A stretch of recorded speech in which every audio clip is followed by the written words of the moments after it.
Boa noite, boa noite, boa noite, boa noite a todos. Olha, eu queria começar agradecendo, é importante a gente agradecer as coisas, eu queria começar agradecendo pela oportunidade de estar aqui com vocês, agradecer a presença de cada um, agradecer a recepção, agradecer o convite, né? Agradecer a Deus também por nos permitir estar aqui, é sempre bom a gente lembrar dessa parte e não esquecer de que no final das contas a gente tem ali um direcionamento muito bom. Para quem não me conhece, meu nome é Marcos Pontes, eu sou astronauta, talvez o único astronauta profissional do hemisfério sul do planeta Terra. É interessante dizer isso, né, que o Brasil tem um astronauta, é o único país que tem um astronauta profissional no hemisfério sul, que voa com a bandeira do Brasil. Eu gosto de começar falando dessas coisas, porque eu carrego essa bandeira com muito orgulho. Eu vejo aqui nesse estado, um estado que você vê esse patriotismo também de uma forma muito grande, né? E isso é importante. Acho que a gente está num momento nesse país que a gente precisa juntar forças, juntar as pessoas, juntar os brasileiros, né? Do norte, do sul, de todos os lugares e todos aqueles que acreditam que é possível fazer isso. Eu converso muito com jovens. Amanhã eu vou estar em Curitiba conversando com jovens engenheiros, né, no curso de engenharia lá em Curitiba. E isso para mim é uma das prioridades que eu tenho. Aliás, saibam que dentro da NASA tem um administrador e tem alguns vice-administradores. Um deles é responsável pelos programas que eles chamam de Outreach Programs, ou seja, ir nas escolas, levar ciência e tecnologia para as escolas, motivar as futuras gerações para que eles sejam engenheiros, cientistas, médicos, que eles assumam posições, que eles tenham responsabilidade na coisa. Isso é uma das coisas que eu adoro fazer aqui no Brasil. Eu fui convidado, né, há algum tempo, em março, na verdade, pelo Jair Bolsonaro, para trabalhar com ciência e tecnologia inicialmente e depois para assumir o ministério. Eu passei até na curvinha ali, eu fiquei na reserva, né, era um dos possíveis candidatos a vice-presidente lá. Ele ligou para mim e falou assim: olha, eu vou te colocar na reserva aqui, tá ok? Tá ok, tô na reserva aí. E aí depois veio mais esse foco na ciência e tecnologia. De certa forma, isso para mim lógico que é uma missão enorme quando você olha para a ciência e tecnologia no Brasil. Você vê, e eu acho que tem muita gente aqui que trabalha diretamente com ciência e tecnologia, que pode falar com todos os números, as dificuldades que o setor tem passado ao longo de todos esses tempos e como a gente como que a gente chegou nesse ponto que está agora, né? Mas eu não gosto de falar de coisa ruim, eu gosto de falar de coisa boa, das possibilidades que a gente tem. Logo depois, quando ele me convidou, eu falei assim: não, eu aceito sim, mas você me dá a prioridade adequada para que a gente coloque a ciência e tecnologia no lugar que precisa ficar. E qual que é o lugar que precisa ficar? Quando a gente pensa em futuro de qualquer país, a gente pensa no desenvolvimento de qualquer país, a gente tem que pensar num tripé muito específico. Educação para formar cidadãos qualificados, profissionais competentes para o mercado de trabalho. Ciência para desenvolver ideias para o país, para desenvolver soluções para o país, específicas para o país. Tecnologia para transformar essas soluções em inovações. Então, imagina como é que estou me sentindo olhando esse lugar aqui. Transformar essas soluções em inovações que vão se transformar em novos produtos, que vão se transformar em novas empresas, que vão gerar novos empregos para empregar essas pessoas qualificadas pela educação. E esse ciclo é o que fez com que todos os países que hoje a gente tem uma certa inveja quando a gente olha, né? Até o próprio Bolsonaro fala lá da Coreia, do Japão. Eu trabalhei 3 anos com o Japão, então eu posso falar bem de lá também. Israel e etc., Estados Unidos, todos eles seguiram esse ciclo que fez com que eles sejam hoje essas potências que eles são. Como o próprio Bolsonaro diz, né? Olha para o Japão, veja o que eles não têm e veja o que eles são. Olha o Brasil, veja o que nós temos, o que a gente não é, né? Então a gente precisa realmente desenvolver essa área. Tecnologia, ciência e tecnologia está na ponta disso. Então é um ministério estratégico de vários pontos de vista. Qual outro ponto de vista? Se você imaginar, para todo lugar que você olha, como já foi falado aqui, né, para todo lugar que você olha, você vê tecnologia. A tecnologia está presente no dia a dia, em todos os lugares. Está presente na segurança, está presente na saúde, está presente na agricultura, está presente em tudo. Agora, qual a participação do Ministério de Ciência e Tecnologia nessas pontas? Se você perguntar na rua para uma pessoa passando lá no meio do centro da cidade: escuta, você tem visto o Ministério de Ciência e Tecnologia? Você sabe o que faz? Não sei, porque a gente não está lá na ponta, não está conversando com eles. Então, uma das ideias principais é levar a ciência e tecnologia para o público, de forma que o público perceba essa influência, essa necessidade da ciência e tecnologia. E é bacana quando você começa a pensar nisso em soluções próprias, locais, né? Soluções locais. Então, você imagina aqui, quando eu olho uma instalação como essa, né? Para mim, isso aqui é uma preciosidade, né? E eu digo isso e parabenizo também, né, a organização, todo o trabalho para que isso, não é fácil. Eu digo isso que não é fácil porque faz muitos anos que eu vivo, eu posso dizer, sou uma das únicas pessoas que depende a vida literalmente da tecnologia, porque quando você está numa reentrada ali, se falhar qualquer coisa, se falhar aquele painel térmico a 70 centímetros das suas costas, acabou, você tem 10 segundos para viver. A tecnologia é importante para mim, para a sobrevivência. E eu tenho lutado com isso, né, e principalmente olhando nos Estados Unidos. Eu trabalho com a NASA há 20 anos, olhando o Japão, 3 anos trabalhando com o Japão, no desenvolvimento do laboratório japonês. Eu era responsável por aquilo, mais de 6 bilhões de reais de orçamento lá para aquele projeto. Está lá, funcionando 100%. Quando eu vejo um negócio como esse aqui, eu falo, pô, isso é o que eu queria ter no Brasil inteiro. Mas a gente sabe que o Brasil tem muitas diferenças. Mas a gente sabe também que a gente pode interligar essas diferenças e levar tecnologias daqui para outros lugares. São problemas que a gente tem que resolver no Nordeste, são problemas que a gente tem que resolver na região Norte. Eles têm muitos problemas que dependem de tecnologia. Essa semana eu estava discutindo a respeito de sistemas de dessalinização, sistemas para melhorar as condições daquelas pessoas que vivem na seca, por exemplo, e isso depende de tecnologia. Você vê tecnologia em todo lugar, para tratamento de água, tratamento de esgoto, saneamento no Brasil. É triste quando você olha em tudo. Se a gente melhorar a tecnologia para tudo isso, você imagina o que a gente pode fazer com a saúde, como pode melhorar se tiver uma tecnologia melhor para empregar em saneamento, por exemplo, máquinas menores que consigam tirar, chega numa categoria HI, por exemplo, de água limpa de lá, né, em vez de ficar ali trabalhando em B, né, o que a gente consegue nas cidades de forma geral. Imagina o que a gente pode fazer com tecnologia, como ele falou, a tecnologia de interligar todos os dados que a gente tem no país com segurança. Imagina uma pessoa que possa ir no médico, por exemplo, você pega o seu celular, você coloca o seu código ali e aquilo você conecta todo o seu histórico de saúde, o médico pode ter acesso a isso, né? Pode até te ajudar a prevenir certas coisas, né? Certas vezes tem muita coisa que a gente pode fazer com tecnologia. Blindagens novas, armamentos novos, etc. Toda na parte de segurança, na parte de proteção de fronteiras. Ou seja, tecnologia está em todos os lugares. Eu fui num evento, né, com o Hospital do Câncer de Barretos, que também é um lugar que nos dá muito orgulho aqui no Brasil, e eu fui convidado pelo Hospital do Câncer, pelo pessoal de lá e pela Ellen Baker. Ellen Baker é uma astronauta, amiga minha, a gente repartia sala lá em Houston, e ela atualmente é uma das diretoras do Centro de Oncologia do MD Anderson, em Houston, que é um dos principais hospitais de pesquisa e tratamento de câncer do planeta. E eles têm uma ligação direta com o Hospital do Câncer de Barretos.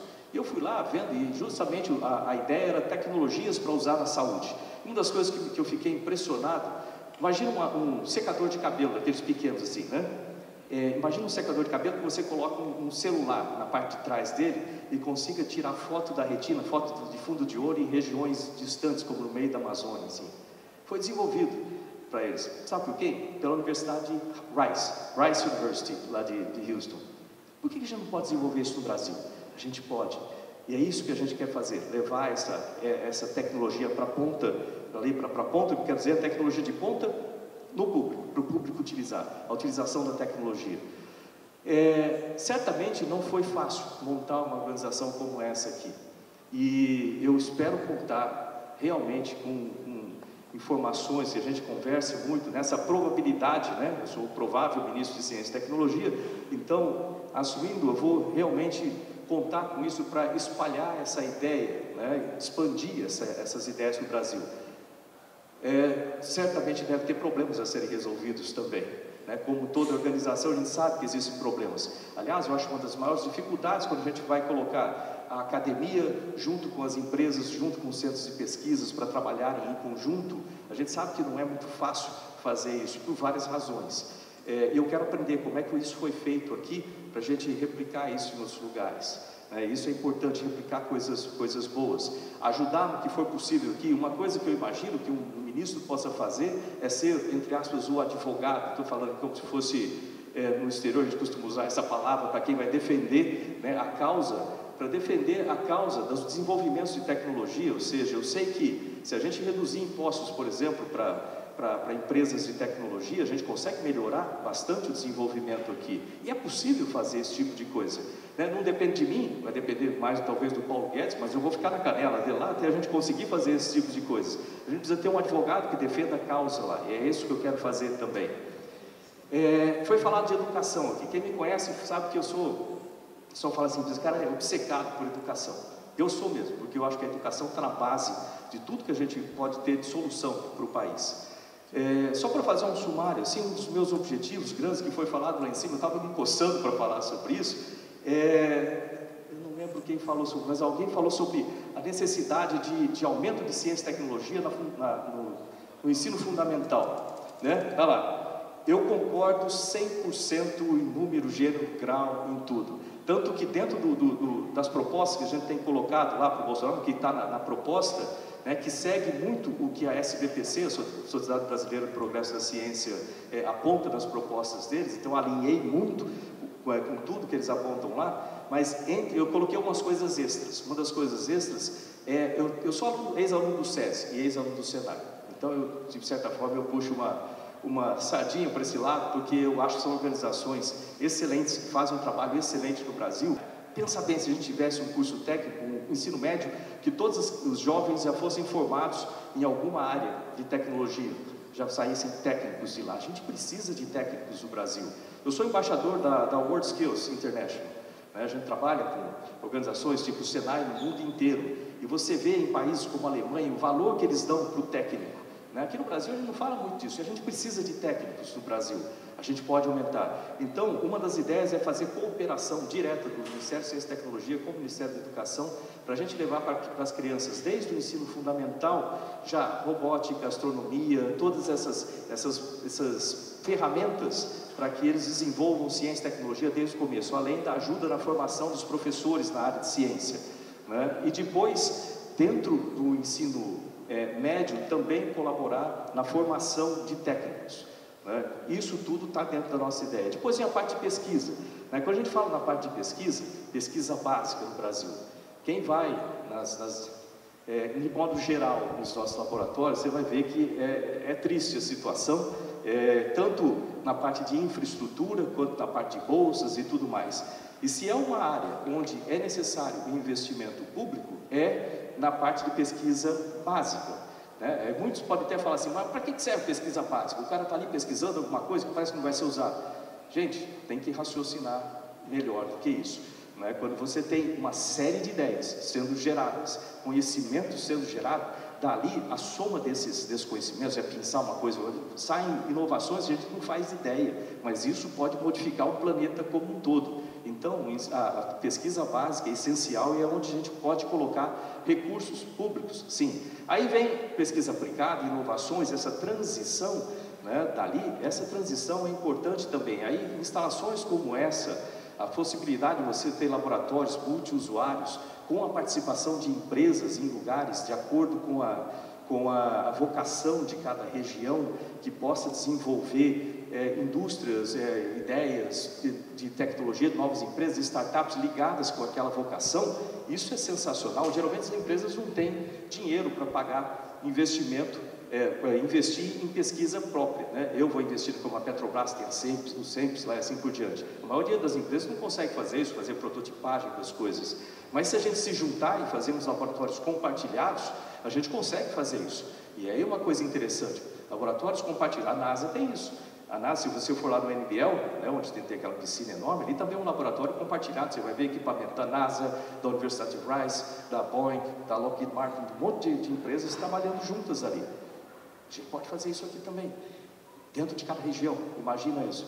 Agora, eu trabalho com sistemas, para quem não sabe, eu sou engenheiro formado pelo ITA, né? Eu também sou administrador. Uma coisa que pouca gente sabe, eu sou administrador público, olha só, né? Sou administrador público também, mas eu também sou engenheiro formado pelo ITA, na parte aeronáutica, e todo o pós-graduação, etc., mestrado, é tudo na área de sistemas. Então, tudo que eu vejo de forma meio sistemática, assim. Não adianta você querer resolver um problema de um sistema ligando um interruptorzinho só ou mexendo num lugar. Isso não vai resolver o sistema. Geralmente, você vai causar outros problemas. Então, você tem que pensar de forma sistemática.